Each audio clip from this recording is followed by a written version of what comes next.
ఆంధ్రప్రదేశ్లో మెడికల్ కాలేజీల పీపీపీ విధానంలో నిర్మాణానికి సంబంధించి హైకోర్టు కీలక వ్యాఖ్యలు చేసింది. ప్రస్తుత ప్రభుత్వం ఏదైతే పీపీపీ నిర్మాణంలో మెడికల్ కాలేజీ నిర్మాణం కొనసాగిస్తే తప్పేంటి అని చెప్పేసి ఎవరైతే ప్రతివాదులు ఉన్నారో వాళ్ళకి సంబంధించి ప్రశ్నలు ఉత్పన్నం చేసింది. మరి మొత్తానికి ఇప్పటి వరకు వైఎస్ఆర్సీపీ నాయకులు వీళ్ళందరూ కూడా పీపీపీ అంటే ప్రైవేటీకరణ అని చెప్పేసి ప్రజల్లోకి ఒక తప్పుడు సంకేతాలు తీసుకెళ్లే ప్రయత్నం జరిగింది. సో హైకోర్టు ఈ వ్యాఖ్యలతో వైసీపీ ఏం చేస్తుంది? ఇదే అంశానికి సంబంధించి మరిన్ని విషయాలు తెలుసుకోవడానికి మనతో ఉన్నారు జనసేన పార్టీ రాష్ట్ర నాయకులు శ్రీరామ్ గారు. సార్ నమస్కారం అండి. నమస్తే. మొత్తానికి మొన్నటిదాకా వైఎస్ఆర్సీపీ క్యాడర్ మొత్తం కూడా చంద్రబాబు నాయుడు గారు సామాన్య విద్యార్థులకి వైద్య విద్యను దూరం చేయడే ప్రయత్నం చేస్తూ ఉన్నాడు, అసలుకి మెడికల్ కాలేజీలన్నీ అమ్ముకుంటున్నారు, కూటమి ప్రభుత్వం అది చేస్తుంది ఇది చేస్తుంది అని చెప్పేసి చెప్పుకుంటూ వచ్చారు, ప్రైవేటీకరణ చేస్తున్నారని, పీపీపీ అంటే అది అని చెప్పేసి. హైకోర్టు నిన్న చాలా స్పష్టంగా పీపీపీ అంటే ప్రైవేటీకరణ కాదు, ప్రైవేటు భాగస్వామ్యం అనేది ఉండదు, పూర్తిగా నిర్వహణ మొత్తం కూడా ప్రభుత్వ భాగస్వామ్యం తేల్చి చెప్పేసింది. మరి ఇప్పుడు వైఎస్ఆర్సీపీ ఏం చేస్తుంది? ఈ పీపీపీ గురించి కనీస అవగాహన లేకుండా ఎందుకు ఉందంటారు? వాళ్ళకి తప్పుదో పట్టించడానికండి. యాక్చువల్గా ఇదేమి కొత్తది ఏం కాదు. వీళ్ళు ప్రైవేట్ పబ్లిక్ పార్టిసిపేషన్, ఓకే, అంటే కొన్ని చాలా చాలా పెద్ద ప్రాజెక్టులు ఆగకుండా ఉండాలి, కానీ దానికి సరైన ఆర్థికమైన కొంచెం సపోర్ట్ కానీ ఫండ్స్ కానీ లేనప్పుడు ఆ పని ఆగకూడదు. చాలా ఇంపార్టెంట్ థింగ్ ఏంటంటే దీని ఒక main objective, for example hospital 2,000-3,000 కోట్లు అయింది అనుకుంది, ఫర్ ఎగ్జాంపుల్ 1,000 కోట్లు లేకపోతే 500 ఆ పనికి ఎంత అవుతున్నప్పుడు, ఎందుకంటే జస్ట్ రెఫరెన్స్ హైదరాబాదే చేస్తా, మెట్రో ఎన్ని వేల కోట్ల ప్రాజెక్ట్ అది ఓన్గా గవర్నమెంట్ చేయాలంటే చాలా కష్టం అవుతుంది. కానీ ఈ రోజున ఎంత సక్సెస్ అయింది, ఎంతమంది ఎక్కడెక్కడి నుంచి అమ్మియాపూర్ నుంచి మీకు ఆల్మోస్ట్ ఎల్బీ నగర్ వరకు కూడా అంత సాఫీగా వెళ్ళగలుగుతున్నారంటే ఎంత నీట్గా ఉంది, ఎందుకు జరుగుతుందో అదంతా. So that is the idea behind this private public and participation. అదే సేమ్ మోడల్, అది సేమ్ మోడల్ కాన్సెప్ట్. అంటే వాళ్ళకి ఇన్ని సంవత్సరం ముందు కన్స్ట్రక్షన్కి ఇచ్చి అయిన తర్వాత back to government old authority, almost 95-98% అంత అథారిటీ గవర్నమెంట్ తీసుకుంటుంది. కానీ ఏదో అగ్రిమెంట్ ఉండి దాంట్లోంచి 1%, 2% ఏదో ఫీజు అనో టికెట్ అని ఏదో వాళ్ళకి కొంత ఇచ్చి మిగతా అంతా చేసుకుంటారంటే లబ్ధంతా ప్రజలకు జరుగుద్ది. అన్ని వేల కోట్లు 100 కోట్లు ఎట్ ఏ టైం పెట్టాల్సిన అవసరం ఉండదు. So that was the model, successful model. So మీకు అలాగే మన సక్సెస్ఫుల్గా ఉండి చాలా ప్రతిష్టాత్మకంగా ఆల్మోస్ట్ ఇండియాలో నేషన్ నెంబర్ 1 వస్తున్న మన హైదరాబాద్ ఎయిర్పోర్ట్ కూడా సేమ్ మోడల్. ఓకే, ఇప్పుడు కన్స్ట్రక్షన్ అవుతున్న భోగాపురం ఎయిర్పోర్ట్ కూడా పీపీ మోడల్లోనే తీసుకున్నారు అది. సో వీళ్ళు ఏంటంటే అండి, ప్రతిపక్షం కానీ జగన్ వీళ్ళు చేసేది ఏంటంటే పూర్తి అవగాహన లేదు. ఫస్ట్ వాళ్ళకి లేదు, ఉందో లేదు నాకు పూర్తి కుదరదు, వాళ్ళకి లేదని అనుకుంటున్నాను వాళ్ళు చేసి మాటలను బట్టి. నిజంగా ఉన్న 2 సినారీలు తీసుకుందాం. ఒకవేళ ఉన్నా ఏం చేస్తారు, ప్రజలను తప్పుదోవ పట్టించాలి. ప్రైవేట్ పబ్లిక్ పార్టిసిపేషన్లో పబ్లిక్ పార్టిసిపేషన్ తీసేస్తున్నారు. ఈ ప్రైవేట్ అన్న 10 మంది చేత స్టేజ్ ఎక్కువ లేకపోతే మైక్ కట్టుకుని ఛానల్ ముందు కూర్చుని ప్రైవేటీకరణ. ఎందుకంటే జనాలు ఇప్పటి నుంచి కదా, ఎప్పటి నుంచో కదా 20-30 years ప్రైవేటీకరణ అనేది ఒక విధమైన ఇది చేతిలోంచి వెళ్ళిపోద్దని భావన. ఏంటి ఎక్స్క్లూజివ్ ప్రైవేటీకరణ అంటే ఇది ప్రైవేటీకరణ కాదు. చాలా గట్టిగా చెప్తున్నాను నేను, ఇది ప్రైవేటీకరణ కాదు.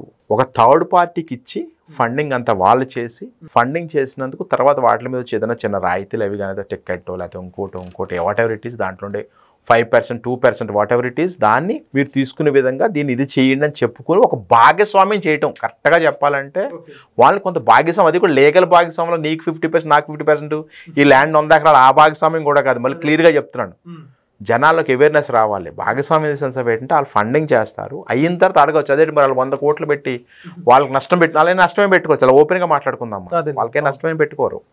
కాలేజీలు అయిన తర్వాత అనుకోండి, ఫర్ ఎగ్జాంపుల్ 1000 సీట్లు ఉన్నాయనుకోండి, వాళ్ళకి దాంట్లో మేనేజ్మెంట్ కోటాను ఇంకో కోటాను వాళ్ళకి ఓన్లీ 10%, 2%, 3% అగ్రిమెంట్ చేసుకుని వాళ్ళకి ఇస్తారు. కానీ మీ రిమైనింగ్ అంతా గవర్నమెంట్ది. దీనివల్ల ఎంత ఉపయోగం ఉంది, ప్రభుత్వం చేతిలోనే ఉంటుంది. దాని యొక్క విలువలు కానీ లేకపోతే దాని యొక్క ఆస్తి కానీ లేకపోతే college everything under government, indefinite. అది ఎప్పటికీ మందే, దాంట్లో డౌటే లేదు. ఏ విధమైన హక్కు కానీ ఏమి ఉండవు ఆ థర్డ్ పార్టీకి. ప్లస్ ప్రజలకి ఉపయోగపడుతుంది. వాళ్ళు కన్స్ట్రక్ట్ చేసి ఇచ్చినందుకు వాళ్ళు పార్టిసిపేట్ వాళ్ళకి చాలా చిన్న అమౌంట్ కానీ చిన్న పర్సంటేజ్ ఆఫ్ లబ్ధి చేకూరుతుంది. కాబట్టి వాళ్ళు 100 కోట్లు పెడతారు. ఇది అంటే ఒక విధంగా చెప్పాలంటే ఎంత బ్లంట్గానే కాదు, చాలా వాడుక భాషలో చెప్పాలంటే చాలా మినిమల్ పార్ట్నర్షిప్ అని వాళ్ళకి. కరెక్ట్గా చెప్పాలంటే 1-2% ఆ మొత్తం అంతా గవర్నమెంట్ చేతిలో ఉంటుంది. సో కానీ గవర్నమెంట్ ప్రతిపక్షం ఏం చేస్తుంది, ప్రైవేటీకరణ అని చెప్పి ప్రజలను తప్పుదోవ పట్టించి ఒక భయం అనేది. ఇప్పుడైతే మీకు యూజువల్ కూడా జనరల్గా కూడా సైకలాజికల్గా చూస్తే ఆ నెగిటివ్ తొందరగా భయపడతాడు మనిషి. మీకు హెల్త్ కానీ ఏదైనా చూసుకోండి, ఏదైనా చేస్తే అదిగో స్టీల్ ప్లాంట్ ఏదైపోతుంది, అదేదైపోతుంది, మీ జాబులు తీసేస్తున్నారు, లేదా ఆర్టీసీ ఈ ప్రైవేటీకరణ అనేసరికి ఎవరైతే దాని మీద ఆధారపడుతున్నారో ప్రైవేట్ కన్నా వర్డ్ ఎన్నో సంవత్సరాల నుంచి అది నెగిటివ్ ఇదిలో ఉండటం వల్ల ఆ వర్డే వెళ్తుంది అంతే తప్ప పబ్లిక్ పార్టిసిపేషన్ వదిలేశారు.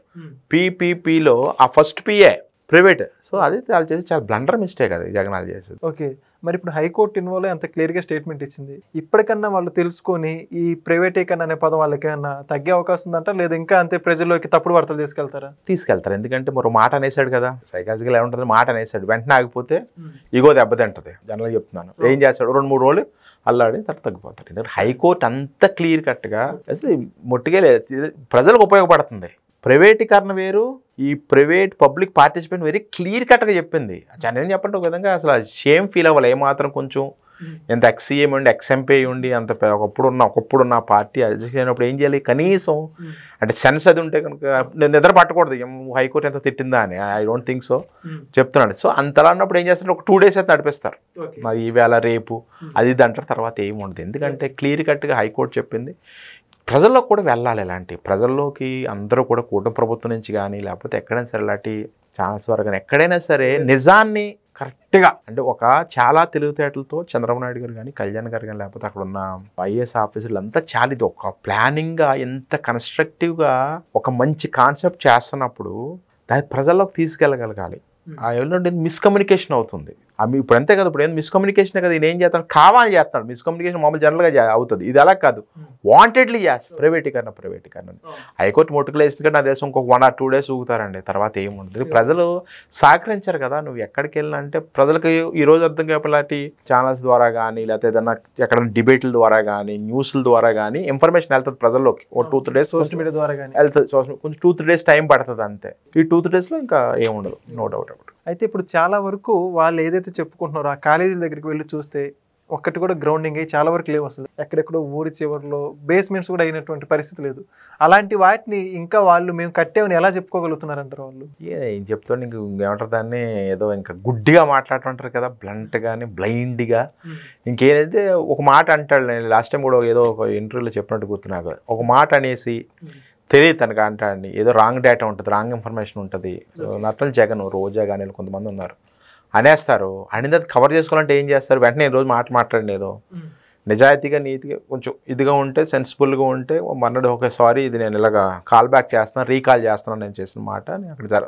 కానీ వీళ్ళు చేయరు కదా, వైఎస్ఆర్సీపీకి లేదు అసలు. అదే కదా వాళ్ళకి నీతి నిజాయితీ నిబద్ధత ఎక్కడ ఏడ్చి వెంటనే ఒప్పుకోరు కదా. ఒక 4-5 days అని కాదు ఏదో దాంట్లో చూసారా పట్టుకున్న కాళ్ళకు 3 కాళ్ళు అంటారు, అదే పట్టుకుని అదే నాకు నడిపిస్తూ ఉంటాడు అంతే. ఇంకా ఆయన అంతే అలా సైలెంట్ అయిపోతారు. తర్వాత ఏముంది, బెంగళూరు వెళ్ళిపోతాడు. మీరు అబ్జర్వ్ చేయండి, జగన్ ఎప్పుడు కూడా ఒక ఇష్యూకి వస్తాడు.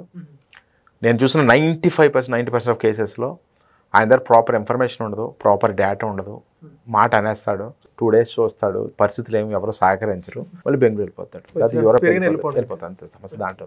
ఓకే, మొత్తానికి పీపీపీ విధానం గురించి, ప్రైవేటీకరణ అంటే ఏంటి, పబ్లిక్ ఇన్వాల్వ్మెంట్ చాలా చక్కగా చెప్పారు sir. Thank you. Please subscribe to Leo News for more videos.